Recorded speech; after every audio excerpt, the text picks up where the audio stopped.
사도행전 27장.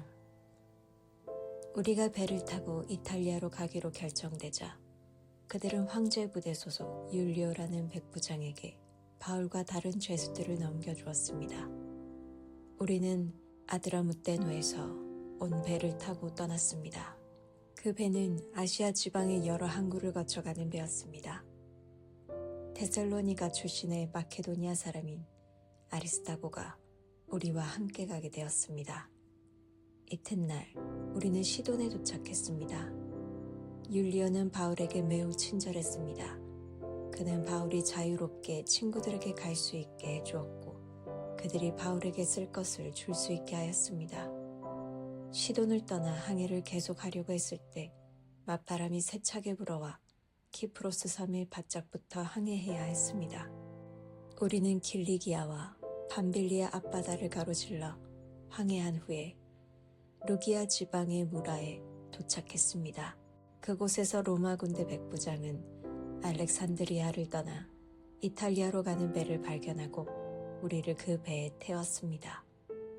우리는 며칠 동안 천천히 항해한 끝에 간신히 니도 앞바다에 이르게 되었습니다. 맞바람이 너무 세차게 불어와 우리가 가려던 항로로 더 이상 나아갈 수 없어서 살모네의 맞은편에 있는 크레타 섬을 끼고 항해하였습니다. 우리는 해안가를 따라 어렵게 항해하여 라세아라는 도시에서 가까운 아름다운 항구라는 곳에 도착하였습니다. 시간을 많이 빼앗긴 데다가 이미 금식 기간도 지나 더 이상 항해하는 것이 위험했으므로 바울이 그들에게 충고했습니다. 여러분, 계속해서 항해를 하다가는 큰 어려움을 겪게 될 것이라 생각합니다. 배와 짐만 손실되는 것이 아니라 우리 목숨까지도 잃게 될 것입니다. 그러나 백부장은 바울의 말을 듣기보다는 선장과 선주의 말을 더 믿었습니다. 그 항구는 겨울을 보내기에는 적당하지 못한 항구였기 때문에 사람들은 대부분 그곳을 떠나 베닉스에 가서 겨울을 보내고 싶어 했습니다.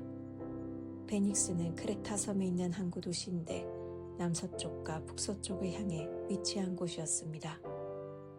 마침내 남쪽에서 순풍이 불기 시작하자 사람들은 자기들의 계획대로 되리라고 생각했습니다. 그래서 그들은 닻을 올리고 크레타 섬 해안을 따라 항해하기 시작했습니다. 그런데 갑자기 유라굴로라고 부르는 폭풍이 섬 쪽에서 불어왔습니다. 배는 폭풍에 휘말려 바람을 거슬러 조금도 앞으로 나아가지를 못했습니다. 그래서 우리는 앞으로 가려는 노력은 포기하고 바람이 부는 대로 배를 내맡기고 표류하기 시작했습니다. 그러다가 가우다라는 작은 섬의 남쪽 방향으로 떠밀려 갈 때에 우리는 간신히 거룻배를 끌어올릴 수 있었습니다. 선원들은 거룻배를 끌어올린 다음에 밧줄로 동염했습니다. 그들은 배가 스르디스의 모리톱에 걸릴까 염려하여 돛을 내리고 배를 바람 부는 대로 떠밀려가게 했습니다. 우리가 폭풍에 너무도 시달리자 이튿날에는 선원들이 짐을 바다에 내던졌습니다. 3일째 되는 날에는 배의 장비마저 내어 던졌습니다. 우리는 며칠째 해도 보지 못하고 별도 보지 못했습니다. 바람은 계속해서 거세게 불어왔습니다. 결국 우리는 살아남을 수 있다는 희망을 모두 포기하고 말았습니다.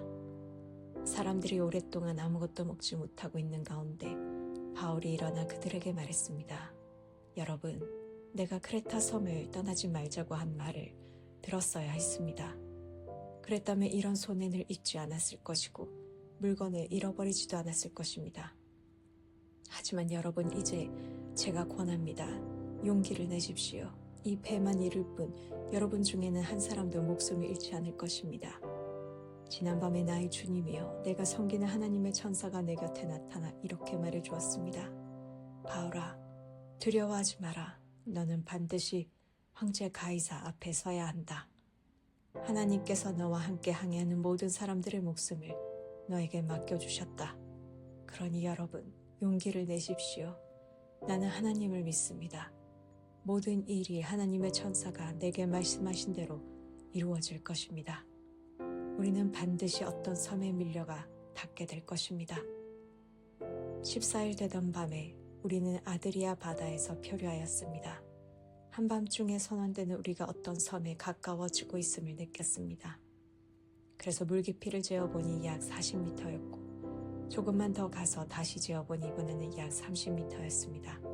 우리는 혹시 암초에 걸리지 않을까 염려가 되어 단 4개를 물에 던져놓고 날이 밝기를 기다렸습니다. 그런데 선원 몇 사람이 배에서 빠져나갈 속셈으로 배 앞쪽의 닷을 더 내린다는 구실로 거룻배를 물에 내렸습니다. 그러자 바울이 백부장과 군인들에게 이 사람들이 배에 남지 않으면 당신들마저 구조되지 못합니다. 라고 말했습니다. 그래서 군인들이 밧줄을 끊어서 거룻배를 떼어버렸습니다. 날이 밝을 무렵 바울은 모든 사람에게 음식을 먹으라고 권하면서 말했습니다. 지난 14일 동안 여러분은 마음을 졸이며 지금까지 아무것도 먹지 않고 지냈습니다. 하지만 이제는 음식을 드십시오. 그래야 살아남을 수 있습니다. 여러분 중에 그 누구도 머리카락 하나도 잃지 않을 것입니다. 바울은 이 말을 하고서 모든 사람 앞에서 빵을 들어 하나님께 감사 기도를 드리고 빵을 떼어 먹기 시작했습니다. 그러자 사람들도 용기를 얻어 음식을 먹었습니다. 배 안에 있던 사람들은 모두 276명이었습니다. 사람들은 음식을 배불리 먹고 나서 식량을 바다에 던져 배를 가볍게 했습니다. 날이 밝았습니다. 사람들은 그곳이 어느 땅인지는 알 수 없었지만 그들의 눈에 모래밭이 있는 항만이 눈에 띄었습니다. 그래서 그들은 어떻게 해서든지 배를 모래밭에 대기로 작정하였습니다. 그들은 밧줄을 끊어서 닷을 바다에 내버리는 동시에 키를 묶은 밧줄을 풀었습니다. 그리고 앞 돛을 올려서 바람을 타고 해안 쪽으로 배를 몰았습니다. 그러나 배는 두 물살이 만나는 곳에 들어가 모래톱에 걸리고 말았습니다. 뱃머리는 꼼짝도 하지 않고 배 뒤쪽은 거센 파도에 부딪혀 깨어졌습니다. 군인들은 죄수들이 헤엄쳐 도망칠까봐 그들을 죽이려고 계획을 짰습니다. 그러나 백부장 율리오는 바울을 살리고 싶어 했습니다. 그는 군인들이 죄수를 죽이지 못하도록 헤엄칠 수 있는 사람들 모두 바다에 뛰어들어 육지로 올라가라고 명령했습니다.